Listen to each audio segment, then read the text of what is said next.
Hey everyone, it's Brother Chris here from Divine Oracle Podcast. We're sitting right now actually in the studio with a special guest. He's a young chap, done a lot of things, have come from nowhere, and we'll be right back with him and learn more about his actually spiritual walk. Are you looking for the hard to find item, spiritual item that your loved one wants to always get, but you don't know right where to check out? Why not check us out here underneath hauntedlightpodcast.com. Underneath our store, though, we actually have tons of items from dream catchers, crystals, so many more for you. Check us out underneath hauntedlightpodcast.com. All right, so yeah, we're back from the quick commercial break. And again, those, like I told you, I'm actually sitting in with a special guest. Yes, so it is a great pleasure to be here. My name is Tanner Bergsma. I am a multinational activist, public speaker, and author. I know we go way back, and just beforehand, actually, I was saying about people climbing mountains, and you climbed a hill quite from the bottom of the hill, like the pits, to right where you are now. Can you sort of let our viewers know right where you used to be to right where you are now? Absolutely. I was once homeless for a long time as a teenager growing up, and I lost my daughter when I was 19 years old, and that completely turned my life upside down. I was getting involved with alcohol and trying to completely self-destruct because I was not knowing my self-worth because I felt like a failure. And slowly, through all that, I started to work on myself and hanging around with different people. And as I started to do so, I started to gain back some of that self-confidence and self-worth that I lost over the years because I never felt like I was good enough, never felt like I was worth it. And so then, getting to where I am now, I look back and I often think, what could I have done differently? Or if I were to go back in time, would I do anything differently? And I wouldn't, because it makes and it shapes who we are as people today. So what you deal with right now, though, is, like I was saying earlier, those human rights, but you said that there was a little bit more. Yeah. Can you sort of elaborate on and sort of go into detail with for our viewers so understand? Absolutely. I have focused a lot on social justice as a whole, and my overall goal is to really unite the world together as one. In today's society, we are so divided based off of religion, gender, you name it, right? And so when I see the world, especially in the past few years, and it being self-destructed, I take a look and I ask why. And knowing what I went through, how can I turn that into purpose? And how can I use that as an inspirational guide to others? So what I do now is I serve with different organizations as an ambassador to be able to help, whether that be spread truth and reconciliation across Canada, helping to end extreme poverty both in Canada and across the world, and even environmental activism and being able to help promote the environment, equity, and diversity. And really, overall,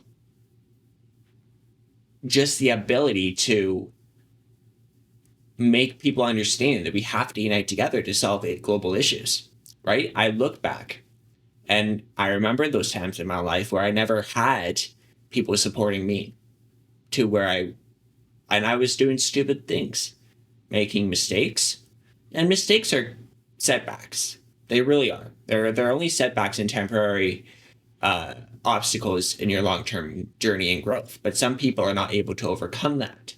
And so what I help people find is their inner light. I was the co-founder of a global movement to help people find their inner light. And I currently try to pursue many other different opportunities. If I see council in, let's just say, a city, for instance, I've delegated in over 6 cities so far and counting, and I can tell you that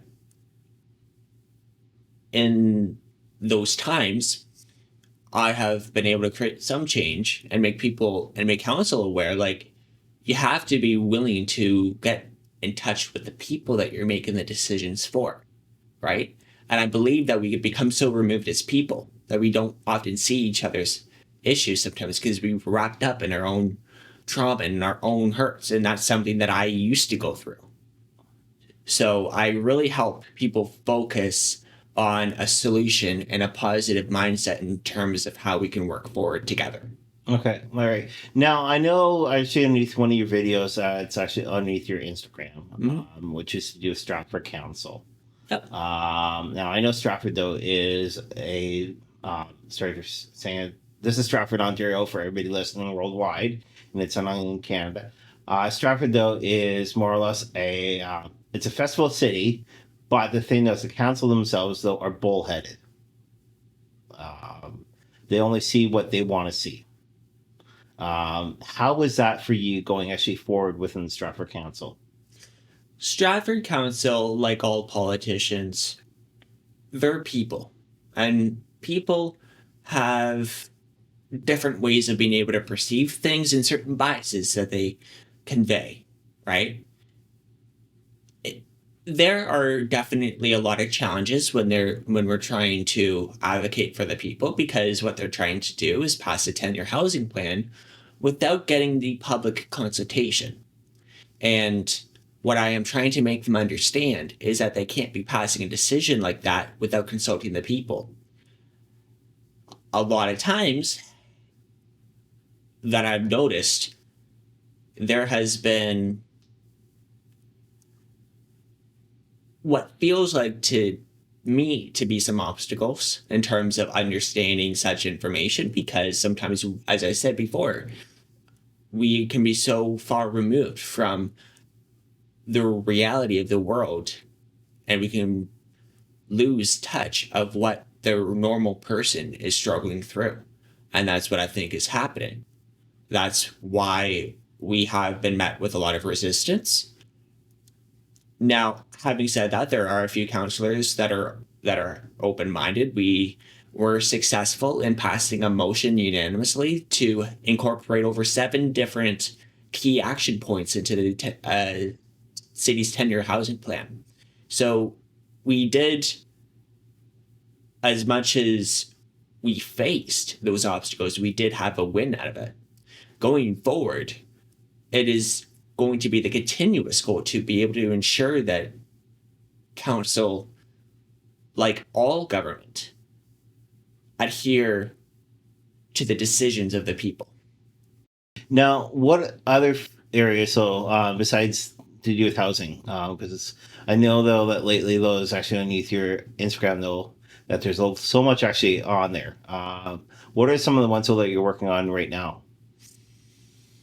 If you're allowed to talk about it. If I was to go into every single one of them, I'd be writing a book for generations. But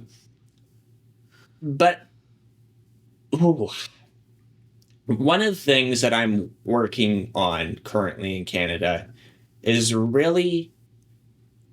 One of the things I'm working on is truth and reconciliation in Canada between Indigenous and non-Indigenous individuals. I'm an ambassador with an organization that helps with truth and reconciliation across Canada. And so I'm doing a lot of learning and work surrounding that. I am a part of another organization that helps with extreme poverty across the world. And so I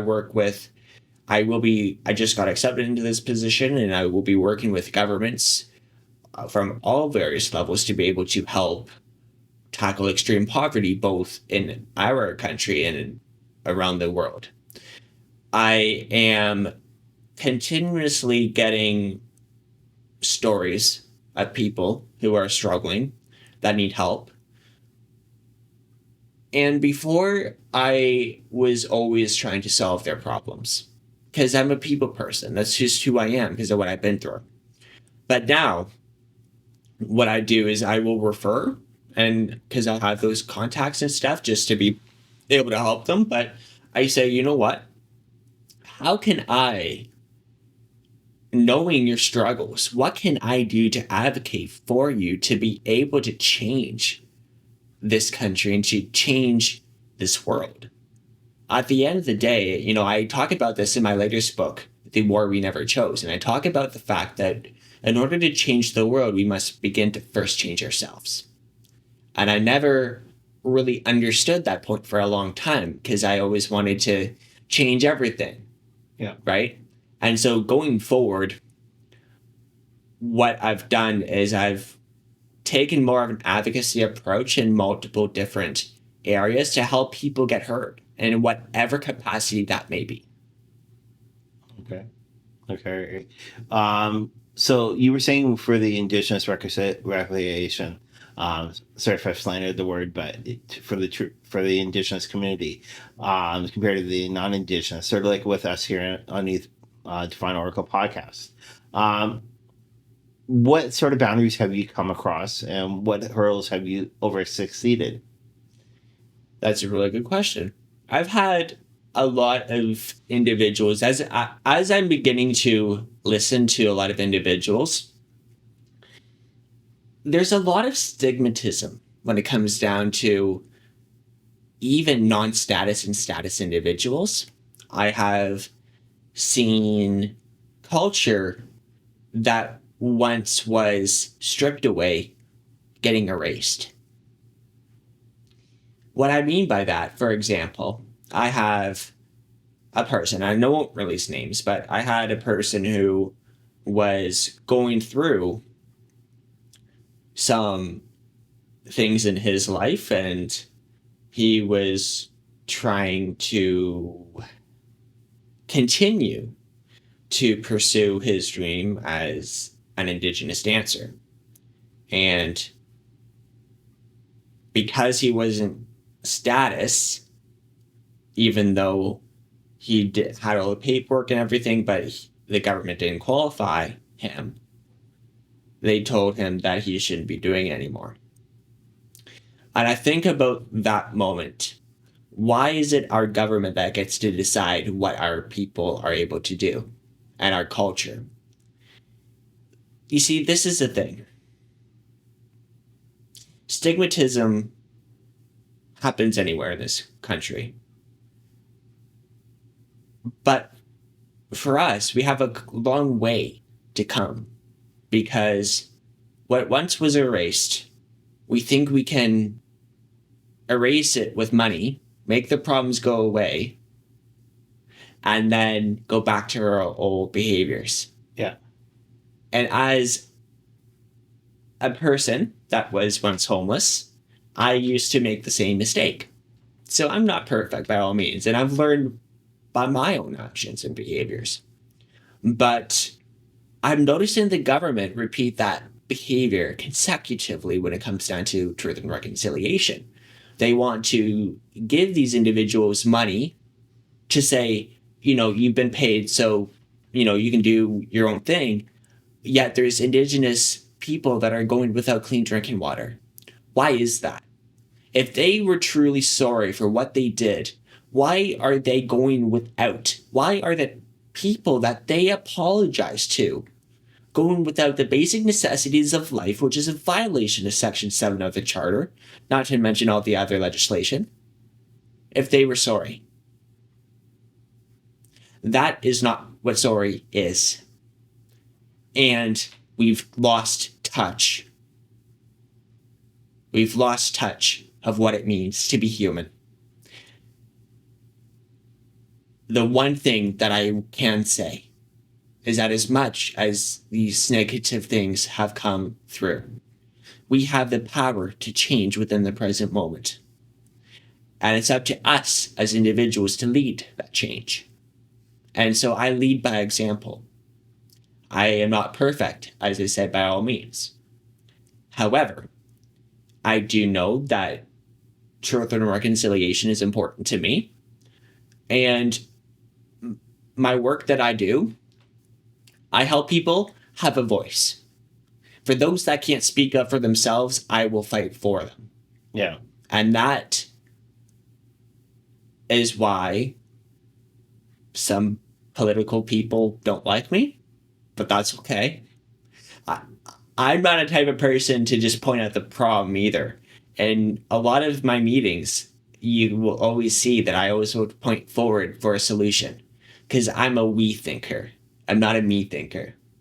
And I think that if we started doing that and looked at coming together as one and taking care of everyone instead of taking care of ourselves and our own belief systems, this world and this country would be a much different place.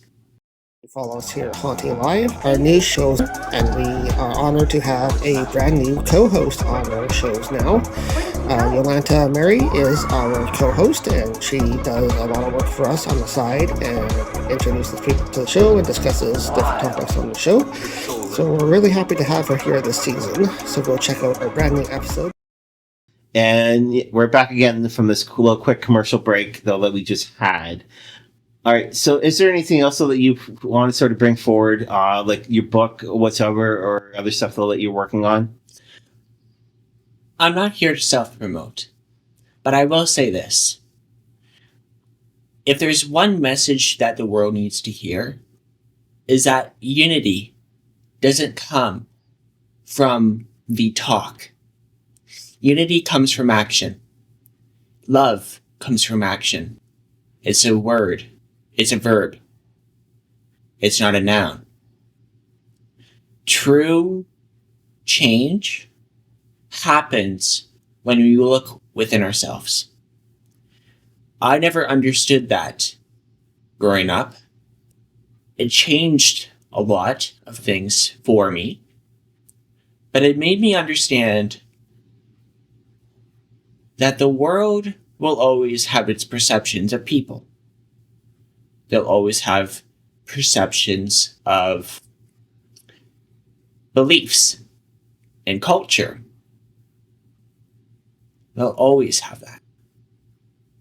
But the one thing that leaders and people cannot take away from the people is their voice and their right to exist.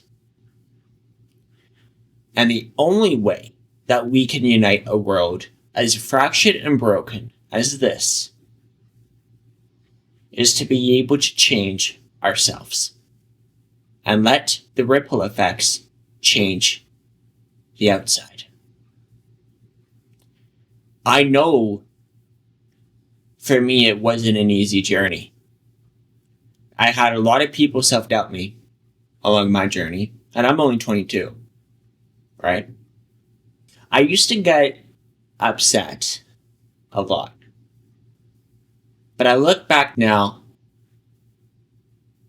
and you know what? I feel proud of myself. Not from a perspective of what happened, but from a perspective of what I'm doing now. The word legacy, I ask people all the time, what does the word legacy mean to them? And for me, there's something called a living legacy. We have the ability to think what we want to believe to think and to act upon what we want to act upon. But either way, that creates a legacy, whether that be a good legacy or a bad legacy. And the key is to understand and realize when we put the power back from the people or from the external environment and put it back within ourselves, that is what creates change. That's the only way, or one of the only ways, that we can make this country and this world come together. There's a lot of blame that happens. There's a lot of things that are not right, that are not morally right. But at the end of the day, if we want to change the world, we got to first fix ourselves. Okay. All right. And then how can people get in contact with you by any chance? People can find me on Instagram, Facebook. I am verified on those platforms. I'm also on TikTok as well. I've got 11,000 followers there. And if you would like to get in touch with my team, you can email us at Tanner. So first name Tanner, last name Bergsma, Bravo Echo Romeo Golf, Sierra Mike Alpha, media@gmail.com.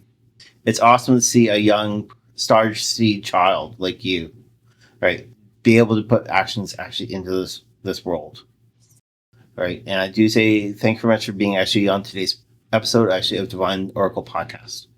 Well, thank you.